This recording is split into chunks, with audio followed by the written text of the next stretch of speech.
911, do you need police, fire, medical? Maybe both, I'm not sure. There's just someone screaming outside. And is it a male or female? It sounds like a male. And you don't know why? I don't know why. I think they're yelling help, but I don't know. Alright, what is your ticket on the list? There's gunshots. You just heard gunshots? Yes. Racial profiling in Florida by an overzealous neighborhood watch captain, Zimmerman, carrying a legal 9mm gun in the execution of his job. Trayvon Martin, a 17-year-old African-American male, shot and killed on his way to his father's home. Justice! No peace! No justice! No peace!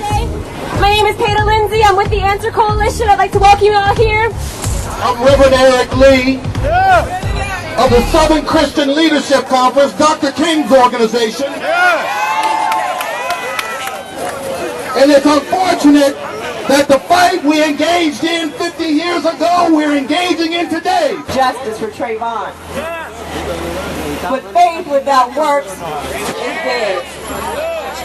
So these things like this, these rallies that you're seeing all across the country, this is the work that has to be done. We pray and we know God will handle what needs to be handled. But these works have to be done. It's so good to see everyone here, not just the young, but the young at heart, everyone taking a moment to come out and do so.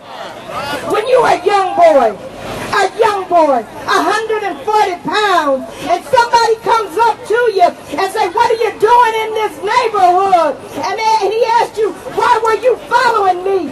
Was that okay, or is it a crime? When they don't call the CSI and have forensics to take out there, because I heard that Zimmerman said that Trayvon fought him. I don't know, but in my heart of hearts, if a stranger was following me, if a stranger told me what am I doing in this neighborhood, and my mama told me to run for my life or to fight with everything in me. So if Trayvon fought, and if he got in one good lick, then it was okay. And for Zimmerman, it was a crime. Using your gun is a crime. When questioned by the police, he stated he had been attacked and shot Trayvon in self-defense. Police did not arrest Zimmerman. The kind of profiling that is really discrimination based on invalid presumptions. I'm presuming that he doesn't have any business walking in between those rows of townhouses, and therefore I get to follow him with a gun. We're talking about Trayvon Martin, the case of Trayvon Martin in Sanford, Florida, which has sparked protests, and re-examining profiling and racial issues nationwide. We're also talking about how it impacts us here and what we can do. And I want to ask Robert Grace, just quickly, because we're in our moments here, what should be happening next with Trayvon Martin? We've seen a smear campaign started in the media, against Trayvon, a dead child. We have seen the family coming out, the family of Zimmerman coming out in the press and seemingly trying their case in the media. But then we've seen the tape from the police station, which doesn't seem to show Zimmerman with any blood or any injuries or anything anywhere.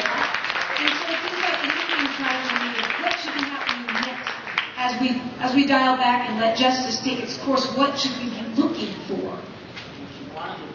Is a complete investigation, as I said earlier. So that means, as Connie Rice alluded to, dialing back a little bit and let the politicism die down, because you don't want witnesses tailoring what they have to say based upon what they've been hearing in the news media. So, for example, you don't want witnesses saying, well, I saw Martin on top of Zimmerman, because they've been hearing in the media that we've got to set up a situation where Zimmerman had a right to do what he did. Because he's claiming self-defense, or it seems that that's what he's claiming. Right. And Connie Rice alluded to this earlier. The Florida law doesn't say that you can be the aggressor and take advantage of this stand your ground law. Everybody should know that. In the 22 states that have this particular law, none of those laws say that you can go after somebody with a gun and then claim self-defense. You can't do that. Los Angeles, we must continue to fight against racial profiling. We must do more than have the talk with our young men. We must continue to fight to change the system. It's an issue of wrong versus right. Murdering a young, innocent boy of 17 years of age that only had Skittles, a soda, and a cell phone running for his life. It is unacceptable. The right and the wrong of it. Whether you be black, Latino, Asian, Native American, or white, it's wrong. It's about the wrongness of it. People making the assumptions is unacceptable. Trying to divide our nation, trying to make it a black or white thing. Racial profiling is wrong. Yesterday, today, and tomorrow. Words are powerful, inciting hate, inciting negativity. The truth is, this young boy caused no harm to this man. He was profiled. Until this nation as a whole has consequences for people doing wrong, these things will continue to happen. We cannot allow our children to be gunned down and the perpetrator to walk free. We must support the family of Trayvon Martin in their quest for justice. Justice for Trayvon Martin is justice for all black boys in America. From Radio Free 102.3 KJLH.